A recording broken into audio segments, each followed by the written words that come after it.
Here's how to clean up your Pinterest boards. So first, you can go ahead and delete a pin. Open your Pinterest application on your device. Log into your account. Tap on your profile picture icon from the bottom of the screen. This will take you to your profile page. So go ahead and access the board that you want to delete. Tap on the three dots in the top right corner. And here select Archive. Then select Archive again to confirm. And archiving this specific board will hide it from your profile and you won't be able to save pins to it. But if you change your mind, you can restore it at the bottom of your profile and below your active boards as well. But if instead of archiving, you want to really delete the entire board, tap and hold onto it, tap on this pencil icon.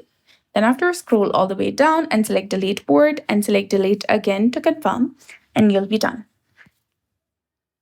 So that's it. I hope you found this video helpful. If you did, please like, share, and subscribe. Thanks for watching. We'll see you again in the next one.